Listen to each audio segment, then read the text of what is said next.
Hello दोस्तों, स्वागत है आप सभी का हमारे YouTube channel study with smartness में। आज हम देखने वाले हीट हीट ट्रांसफ़र लॉज अर्थात ऊष्मा और ऊष्मागतिकी जो हम चैप्टर स्टार्ट किए हैं उससे संबंधित कुछ ऐसे वैज्ञानिकों के नियम जो हमारे एग्जाम पॉइंट ऑफ व्यू से इम्पॉर्टेंट है और आपको उस नाम से ही आते हैं कि ये जो लॉ है, ये जो नियम है ऊष्मागतिकी का, ये किसने दिया हुआ था या फिर उससे संबंधित सारी डिफिनेशंस पूछी जाती हैं। ठीक है दोस्तों, तो आज चलिए स्टार्ट करते हैं हम कुछ ऐसे ही नियम ऊष्मागतिकी से संबंधित। आज यहाँ पर हमारा पहला जो नियम है वो किरचॉफ का ऊष्मा विनिमय नियम है, अर्थात किरचॉफ्स हीट रेडिएशन लॉ जिसे हम कहते हैं। चलिए देखते हैं क्या ये नियम जो किरचॉफ ने बताया था कि किसी दिए गए ताप पर सभी वस्तुओं या पिंडों की उत्सर्जन क्षमता और उत्सर्जन अवशोषण की जो क्षमता होती है, इन दोनों का अनुपात हमेशा नियत होता है या हम कहते हैं इसे कांस्टेंट होता है और यह मान दिए गए ताप पर आदर्श कृष्ण पिंड या कृष्णिका के उत्सर्जकता क्षमता के मान के बराबर होता है। देखिए दोस्तों, जो किरचॉफ का लॉ है वो पिंडों के वस्तुओं या पिंडों की उत्सर्जन क्षमता और अवशोषण क्षमता के जो अनुपात है उस पर निर्धारित है। और देखिए दोस्तों, कहने का ये मतलब है किरचॉफ लॉ का जो कि यदि वस्तु उत्सर्जन जितना क्षमता होती है उसका अनुपात उसके अवशोषण क्षमता के बराबर ही होता है। और जो इसका लॉ है, ये जो नियम है दोस्तों, ये आदर्श कृष्ण पिंड कृष्णिका, एक आदर्श कृष्ण पिंड या कृष्णिका किसे कहते हैं दोस्तों, जिसका जो अपने ऊपर आपतित, सपोज ये एक आदर्श कृष्णिका कहने का मतलब है एक काला ब्लैक कलर का कोई वस्तु, कोई पिंड जो अपने ऊपर आई हुई या आपतित सारी की सारी ऊष्मा की जो किरणें हैं, वेव्स हैं, उसको वो उतनी ही मात्रा में उत्सर्जित कर ले जितना कि उसने अवशोषित किया हुआ है। तो यही एक आदर्श कृष्ण पिंडिका या कृष्णिका कहलाती है। ठीक है दोस्तों, अतः अगर हम दूसरे शब्दों में यह भी निष्कर्ष निकाल सकते हैं कि दिए गए ताप और तरंगदैर्घ्य पर जो पिंड जितना अच्छा अवशोषक होता है वो उतना ही अच्छा उत्सर्जक भी होता है। जी हाँ दोस्तों, ये लाइन बहुत ही इंपॉर्टेंट है कि जो पिंड होता है वो जितना अच्छा अवशोषक होता है वो उतना ही अच्छा उत्सर्जक भी होता है। यही मेन आपकी जो लाइन है दोस्तों, ये आपकी मेन लाइन है किरचॉफ्स लॉ की कि जो पिंड जितनी अधिक ऊर्जा, ताप या तरंगदैर्घ्य को अवशोषित करेगा वो उतना ही अधिक, उतना ही ज़्यादा, उसी मात्रा में उतनी पिंड अपने जो है ऊर्जा, ताप और तरंगदैर्घ्य को उत्सर्जित भी करता है।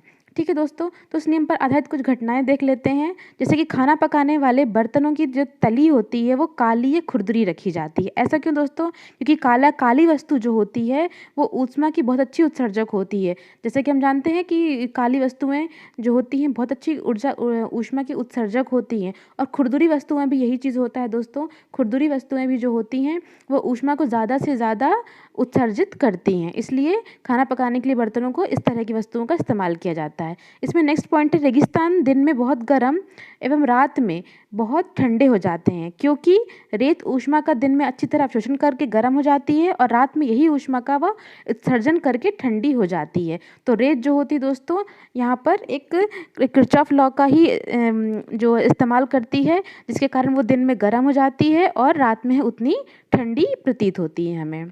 ठीक है दोस्तों, इसके बाद इसका तीसरा उदाहरण है हमारा, गर्मियों में सफ़ेद व जाड़ों में हमें रंगीन कपड़े सुखदायी होते हैं। गर्मियों में सफ़ेद कपड़े हम जनरली पहनते हैं। ऐसा क्यों दोस्तों? क्योंकि जो सफ़ेद वस्तुएं होती हैं वो उत्साह को, ऊर्जा को जल्दी से जल्दी क्या कहते हैं, उत्सर्जित कर देती हैं, वो अवशोषित नहीं करती हैं। और वहीं पर जो जाड़ों में रंगीन कपड़े या फिर कहें हम ब्लैक डार्क कलर के कपड़े पहनते हैं क्योंकि वो ऊर्जा को अवशोषित करने की क्षमता ज़्यादा रखती हैं।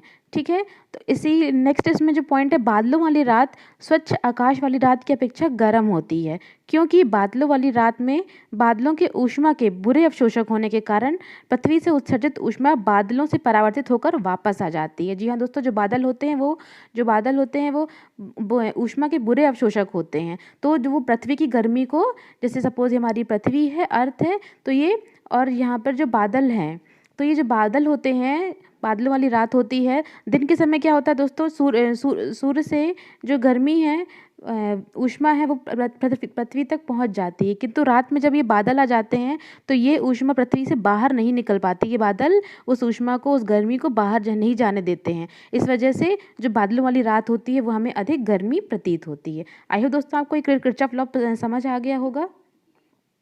आगे चलते हैं, न्यूटन का शीतलन नियम भी देख लेते हैं, न्यूटन्स लॉ ऑफ कूलिंग। ठीक है दोस्तों, न्यूटन के इस नियम के अनुसार किसी भी पिंड या वस्तु के ठंडा होने की दर का मान वस्तु के ताप तथा वस्तु के चारों ओर के वातावरण के ताप में अंतर के समानुपाती होता है। सिंपल सी भाषा में ये कहें दोस्तों कि जो हम ऊष्मा या गर्मी का एहसास करते हैं वो एक्चुअल में जो तापांतर होता है, दो वस्तुओं में, दो पिंड में जो अंतर होता है उसकी वजह से हम गर्मी और ठंडी का एहसास कर पाते हैं।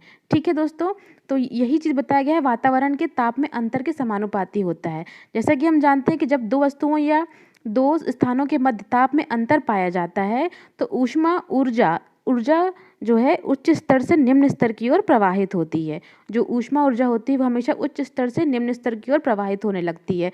ठीक वैसे जैसे हमने आपको बताया था पिछले वीडियो में कि ये पानी की तरह ही फ्लो करती है। अगर पानी किसी बीकर में ज़्यादा है और किसी बीकर में कम है तो जो पानी का स्तर है वो लेवल मिलाने के लिए कम बीकर की तरफ बढ़ता है। सेम चीज़ ऊष्मा ऊर्जा में भी होती है दोस्तों, वो उच्च स्तर से निम्न स्तर की ओर गमन करती है। अतः एक गर्म वस्तु का 90 डिग्री सेंटीग्रेड से 80 डिग्री सेंटीग्रेड तक ठंडा होने में लगा समय उसके 40 से 30 डिग्री सेंटीग्रेड ठंडा होने में लगे समय से कम होता है।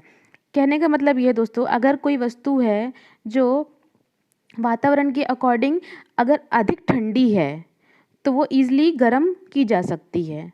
ठीक है, और यहीं पर अगर हम कम ठंडी की बात करें तो अगर तापांतर कम होता है दोस्तों, सीधी सी बात यह है कि अगर तापांतर कम होगा तो वहाँ पर जो हीट ट्रांसफ़र है धीरे धीरे होती है। अगर तापांतर अधिक होता है, जैसे कि यहाँ पर 90 से 80 डिग्री करना है तो यहाँ पर तापांतर अधिक है तो यहाँ पर जो हीट ट्रांसफॉर्मेशन है अधिक से कम की ओर वो जल्दी होगा। लेकिन यहाँ पर जो 40 से 30 डिग्री जो होता है, तापांतर कम है तो यहाँ पर हीट ट्रांसफर जो है वो कम होती है। ठीक है दोस्तों, यही कारण है कि जब वस्तु और इसके चारों तरफ के वातावरण के ताप में अंतर पाया जाता है तो ऊर्जा उच्च स्तर से निम्न स्तर की ओर गमन करने लगती है। इसमें हमारा नेक्स्ट लॉ है दोस्तों, स्टीफन्स लॉ ऑफ रेडिएशन। ठीक है, स्टीफन लॉ ऑफ रेडिएशन। तो 1879 में जोसेफ स्टीफन ने ऊष्मा संचरण या उत्सर्जन, ठीक है, अवशोषण का पर कुछ प्रयोग किए थे जिनके आधार पर उन्होंने अपना एक नियम दिया था जिसे हम स्टीफन नियम कहते हैं। इस नियम के अनुसार किसी भी पृष्ठ द्वारा उत्सर्जित ऊष्मा ऊर्जा का जो मान है वो परम शून्य ताप के चतुर्थ घात के समानुपाती होती है। और यहाँ अगर पृष्ठ आदर्श कृष्णिका है तो इस नियम का अधिक स्पष्ट रूप से पाया जाता है। ठीक है दोस्तों, तो इसका गणितीय विश्लेषण देख लेते हैं कि क्या कहना चाह रहा है। माना किसी आदर्श कृष्णिका के एकांक क्षेत्रफल से प्रति सेकंड ऊर्जा विकिरण ऊर्जा या फिर ऊष्मा ऊर्जा का मान अगर ई है, सपोज दोस्तों अगर वो ई ऊष्मा जो है उत्सर्जित हो रहा है, कोई पिंड ई बराबर की ऊष्मा उत्सर्जित कर रहा है और उसका परम तापमान जो है टी है, टी केल्विन है, तो स्टीफन का नियम क्या कहलाएगा? स्टीफन का नियम बन जाएगा ई इक्वली प्रोपोर्शनेट टू टी की पावर में 4। ठीक है, जो हमारा उत्सर्जित ऊष्मा है वो हमारे परम शून्य ताप की चार घात जो होती है पावर में 4 के समानुपाती होती है। ठीक है दोस्तों, तो यही जो है स्टीफन का नियम कहता है। यहाँ पर जो न्यू दिया गया है दोस्तों, जो न्यू है वो स्टीफन नियतांक दर्शाते हैं। स्टीफन के नियतांक का मान क्या होता है? 5.67 इंटू 10⁸ जूल प्रति मीटर स्क्वायर सेकेंड केल्विन होता है। ठीक है दोस्तों, आई होप आपको स्टीफन का नियम भी समझ आ गया होगा। यहाँ पर दोस्तों एक चीज़ और समझ लीजिए, टेम्परेचर स्केल क्या होता है। टेम्परेचर स्केल के लिए जो ये एक फॉर्मूला ईजिली दिया गया है।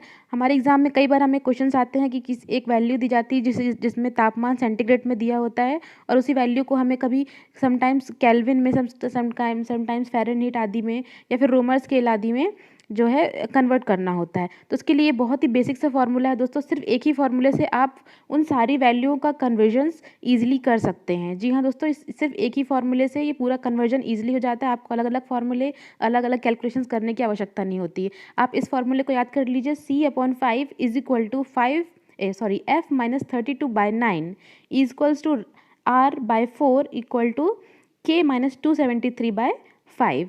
सिर्फ इस एक फॉर्मूले से दोस्तों आप किसी भी वैल्यू का कन्वर्जन कर सकते हैं। सपोज अगर यहाँ पर हमारे C की वैल्यू 40 डिग्री सेंटीग्रेड दी हुई है और अपॉन में 5 और इसे हमें फ़ारेनहीट में चेंज करना है, फ़ारेनहीट की वैल्यू निकालनी है, तो ईजिली यहाँ पर ये वैल्यू निकाली जा सकती है। आपको इतनी मैथ्स ईजिली कैलकुलेशन करना आना चाहिए। ठीक है, तो आप इस तरह से या तो आपको सेल्सियस को फ़ारेनहीट में चेंज करने बोल सकता है, या फिर रोमर में, या फिर केल्विन में। तो ये ईज़िली निकाला जा सकता है। तो आई होप दोस्तों आपको हमारा वीडियो पसंद आया होगा। हमारी वीडियो को लाइक, सब्सक्राइब और शेयर करना बिल्कुल भी ना भूलें दोस्तों। मिलेंगे नेक्स्ट वीडियो में कुछ नई जानकारी से। तब तक के लिए